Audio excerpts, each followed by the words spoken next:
about this DMT thing, and Joe has talked a lot about what's the deal with these Clockwork Elves, man? Okay.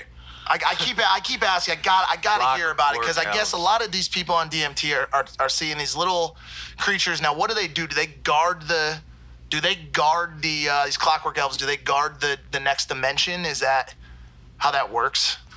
Every culture, from Japan to Latin America, Mesoamerica to ancient Europe to the Norse, have talked about little 3-foot tall gray creatures, little green hats. We had one here earlier. You're not talking about our friend Evan. I want him in there on me later. Anyways, the point is that, to be serious, the establishment knows there's not just space around the planet. They know there's other dimensions. That's been proven. So they're trying to break through and have contact to get advanced technology.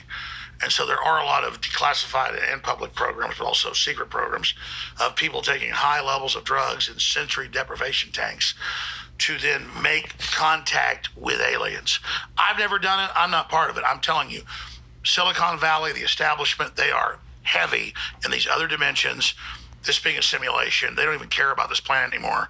And they're basically getting these ideas from what they believe are aliens through interdimensional travel. You don't go to some planet to meet the aliens. You interdimensionally communicate them through your brain. They can do 5th, 6th, 7th dimensional connection. And that's internally what's going on at the CIA and Google and DARPA is they've got the cyclotrons, the Hadron Collider trying to figure out reality on this level. But they've also got the interdimensional connections to these aliens. And you've got the Pentagon. I remember General Stubblebine. I had him on air many times, but also talked to him privately about their Pentagon programs, their contact with aliens. And he was the head of military intelligence. You mentioned this on Rogan, and so like even like when we talk about the government, even something like HARP. You're saying that all of the stories that they put forward are all just cover-ups, right? Like the collider, they're not studying the collision of photons. What is it that they study in the collider? Protons, photons, whatever it is. Quarks, singularities, the strangelets, black holes. How do I get to another dimension? Alex, how do I go to another dimension? God particle.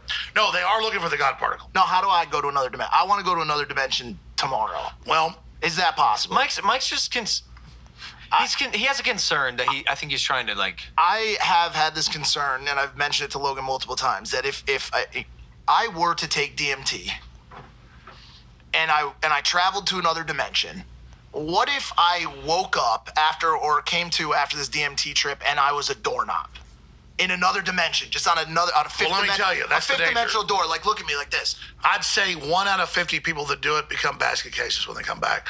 And these places giving people ayahuasca in Peru and in Costa Rica and in Mexico, you better watch your ass.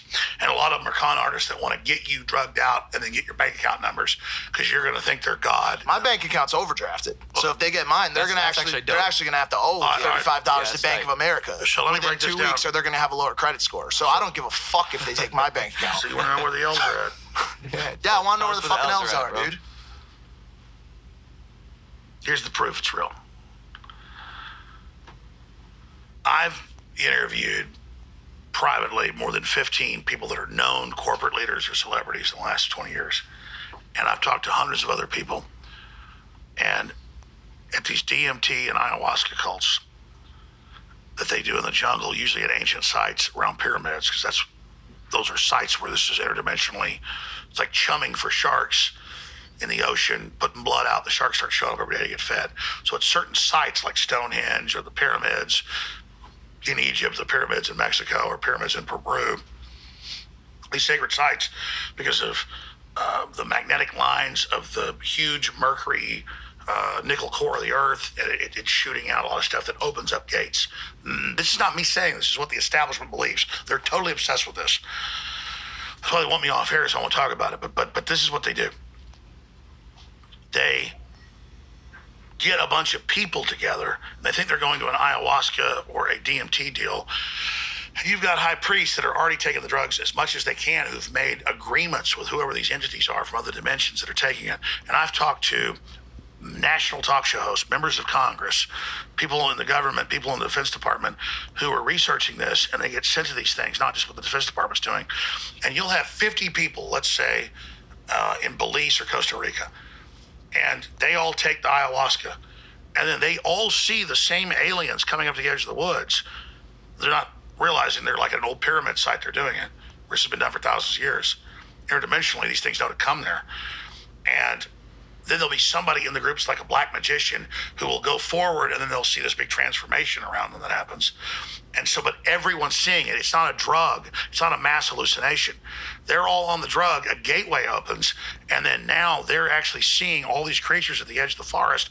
And then some people go out there, and some people get possessed by it. So it's like a virus your computer picks up. But it's not a virus on a cheap computer that Microsoft made. It's the interdimensional whole galaxy universe. All these planets, the sun, the asteroid belt, and all the dimensions around it. There's like space junk you can pick up. Because any advanced civilization we call God is not going to try to infest you or take you over. They're all about free will. So it's only low-level junk like fleas you can get. But you're a human. You're like, I want to see aliens. So you go to the edge of the forest, and a big giant flea comes hopping over. And it's actually an insect. It's dumb. It's stupid. It's retarded. It's fallen. But because it's in this upside-down world, you think, my God, I've seen God. I've seen them. And then the flea bites you, and then now you're possessed. Question.